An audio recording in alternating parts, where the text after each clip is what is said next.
It's an awesome time to be into vinyl. Why is that? We have a new record format. That's right, tiny vinyl.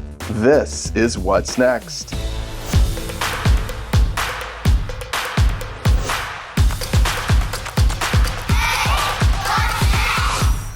I mean, that's my hand. Look how small this thing is. I actually went to Target and found this and saw the display, and I was quite impressed. This is a new record format that is actually produced by a company called Tiny Vinyl. They're a US-based startup. They've partnered with a pressing plant named Nashville Record Pressing to create these little 4-inch discs.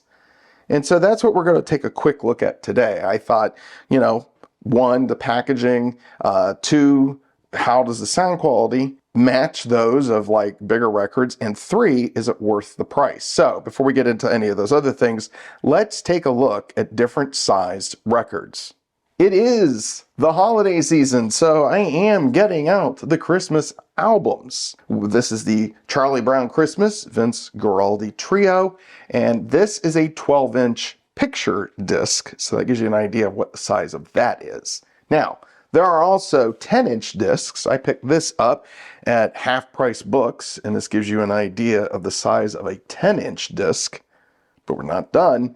We also have the 7-inch single. Last but not least is your tiny vinyl.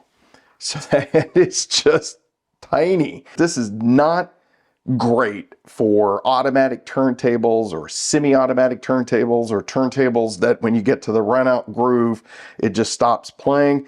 So just know that before you go buy any of these. But why? Why are we making another record format?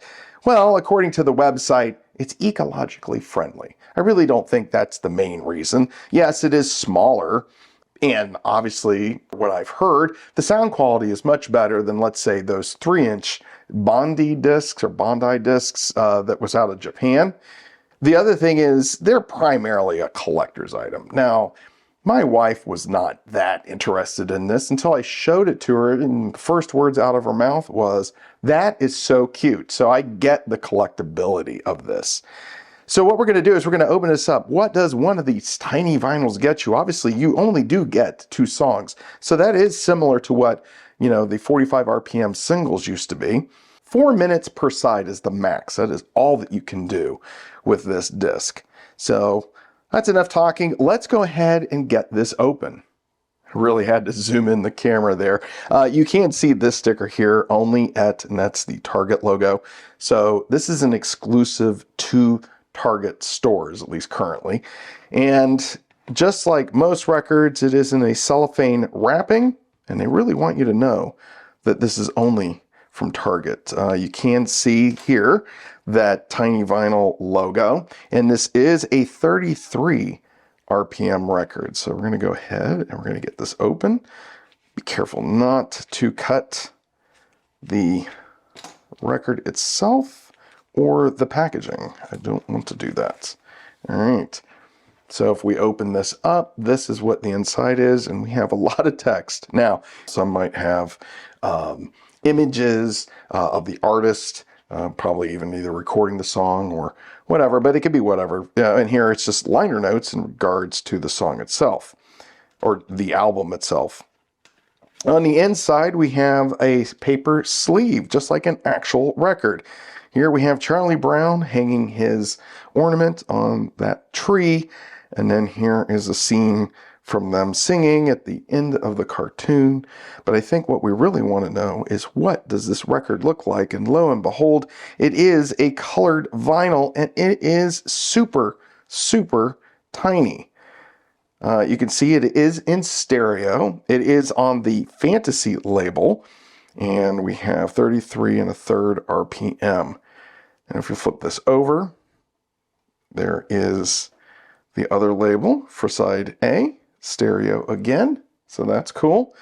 It's got some weight. I mean, this is it's a pretty thick record. You can see right here how thick that is. But this is actually embossed onto the plastic itself for the vinyl, and it's got a model number here, or a part number of TV, which I'm assuming is tiny vinyl, and it looks like 0035A. And if we flip this over, you have the same thing, but right here it says 0035B.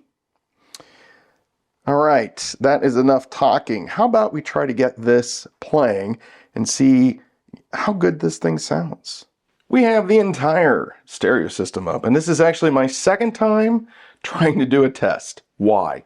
Well, I did the Bond suitcase player right here. There was one tiny problem with it. I thought that the suitcase players would be fine, but this one has a slight, well, it stops about right here. And it just ended up only played half the record of the tiny vinyl. And it's definitely not the best quality. This is an old record player from my dad. It's a Toshiba SR230, currently running the Audio-Technica, I believe it's the 91. This is a TIAC stereo. Where is the model number? It is AGV8050, and we have some Singing Wood passive speakers. And I really want to give this a shot to kind of compare this record, which is the 33. Yes, it's a picture disc, so take that with a grain of salt. And then we have the tiny vinyl. We're going to play both selections. We have Linus and Lucy. Christmas Time is Here. Of course, these are highly copyrighted, so I'm only going to be able to play about 4 seconds of each. So let's go ahead, and we're going to start with Linus and Lucy, and then again, Christmas Time is Here, vocal. Oh, and before I get too far, the bass and the treble are set to neutral or flat, and the volume is set to roughly 2 right here. So I'm not making any other changes to the audio that's going to be recorded by this camera.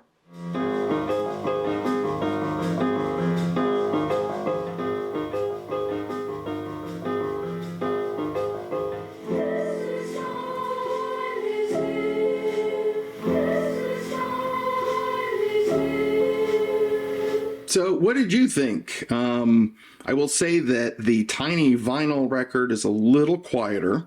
I was also getting some distortion on Linus and Lucy.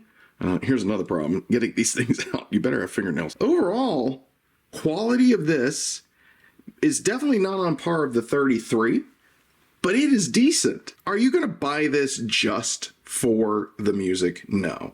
It's the collectability of these tiny cards, the jackets and the sleeves and all the other stuff. And so let's go ahead and let's finalize this video, take it to the studio for my final thoughts. So I think we have an answer for today's video title: Tiny Vinyl, good or gimmick? Well, when it comes to presentation and overall sound quality, I do believe it's good. I compared each song on the 12-inch record with the 4-inch version counterpart. Didn't show it on video, but I actually listened to the entire tracks. There was a drop in the volume with the tiny vinyl version, but I'm guessing less volume accounts for the lack of space on these discs, probably to get the grooves a little tighter, I don't know.